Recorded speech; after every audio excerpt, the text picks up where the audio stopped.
तो नमस्कार, आप देख रहे हैं विपनेश टेक्निकल हेल्प सर्विस का यूट्यूब चैनल। इस चैनल पर आप लोगों को Nifty 50, bank Nifty, global market, option trading आदि के बारे में बताया जाता है। आपको बताया जाता है कि मार्केट का व्यू किस तरफ रहने वाला है, ट्रेंड मार्केट का किस तरफ रहेगा, हमें किस तरफ ट्रेड लेना चाहिए। तो अब हम बात कर लेते हैं SGX निफ्टी या ग्लोबल मार्केट की, क्योंकि रात अमेरिकन मार्केट ही चले थे तो उनकी हम बात कर लेते हैं।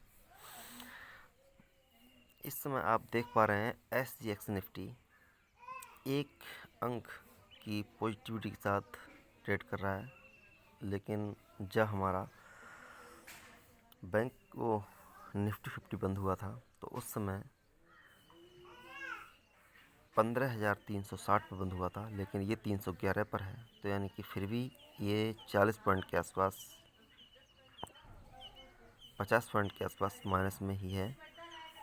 अगर इस तरफ इस हिसाब से अगर ओपन होता है हमारा मार्केट, तो मार्केट लगभग 50 पॉइंट के आसपास माइनस में ही ओपन होगा। अगर आप लोगों ने इस चैनल को सब्सक्राइब नहीं किया है तो आपसे मेरा निवेदन है कि इस चैनल को सब्सक्राइब कर लें, ताकि सारी वीडियोस आप तक पहुंचें, सही समय पर आपको मिल पाएँ, आप सही से ट्रेड कर ले पाएँ। तो हम बात आगे कर लेते हैं यूरोपियन मार्केट की।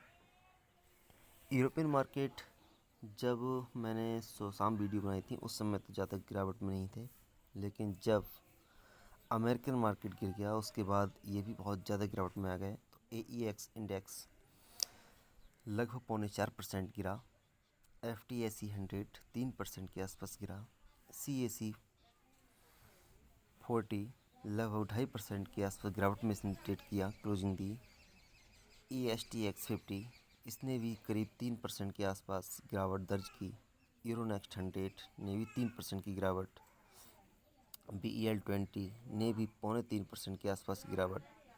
मॉक्स रूसिया ये पॉजिटिव था और पॉजिटिव में ही इसने क्लोजिंग दी।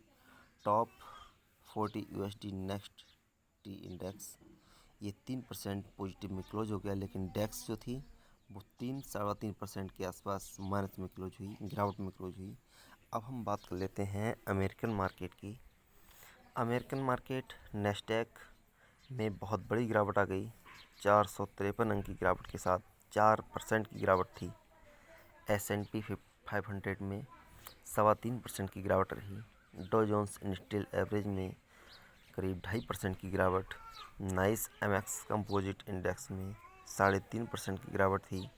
रसल 2000 में करीब 4.5% की गिरावट। और ये वोलाटिलिटी इंडेक्स जो था ये 11% ऊपर चढ़ गया था, क्योंकि ये मार्केट के से विपरीत चलता है, इसलिए ऐसा हुआ। वोलाटिलिटी होती है मार्केट में तो ये बहुत ज़्यादा ऊपर नीचे ट्रेड करता है। नैस्डैक कनाडा ये 3% नीचे गिरा। TMX ग्रुप लिमिटेड लगभग 0.5% के आसपास इसने गिरावट में ट्रेड किया। S&P TSX वेंचर इसने 2.5% की गिरावट में ट्रेडिंग दी। S&P TSX 3% की गिरावट रही। जैनजी सोशल इंडेक्स ने 3% की गिरावट में ट्रेडिंग क्लोजिंग दी। IPX मैक्सिको ये भी 1.5% गिरावट में रही। इस तरह से अमेरिकन कारोबार रहा। अब हम बात कर लेते हैं, इस समय मैं वीडियो बना रहा हूँ लगभग 5:45 के आस बजे हुए हैं। अब हम बात कर लेते हैं फ्यूचर्स की। अमेरिकन फ्यूचर किस तरह से ट्रेड कर रहे हैं, तो हम जाते हैं गूगल पर। यहाँ पर हम सर्च कर लेते हैं डॉ जोन्स फ्यूचर। ये देखो, आप इसका चार्ट देख पाएंगे, 29,927 पर इसकी क्लोजिंग थी रात में। अमेरिकन मार्केट डॉ जोन्स इंडस्ट्रियल की, इसका हम फ्यूचर देख लेते हैं।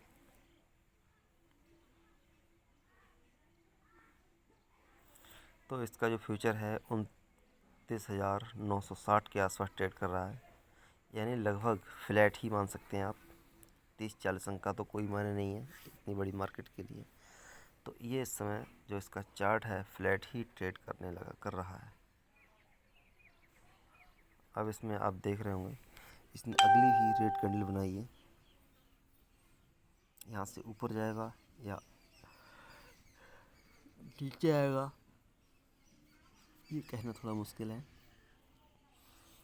थोड़ा जब और ट्रेड करेगा उसके बाद इस समय तो ऐसा मान सकते हैं फ्लैट ही है, ये फ्लैट ट्रेड कर रहा है।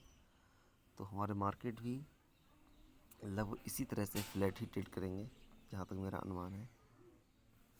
तो आगे हम वीडियो बनाएंगे, उसके बाद में पता चल जाएगा जब सभी मार्केट खुलेंगे किस तरह से ट्रेड करते हैं 1 घंटे के बाद। तो दोबारा मैं एक वीडियो डाल दूँगा, उससे आप सभी को पता चल जाएगा कि किस तरह से हमें ट्रेड लेना है। धन्यवाद।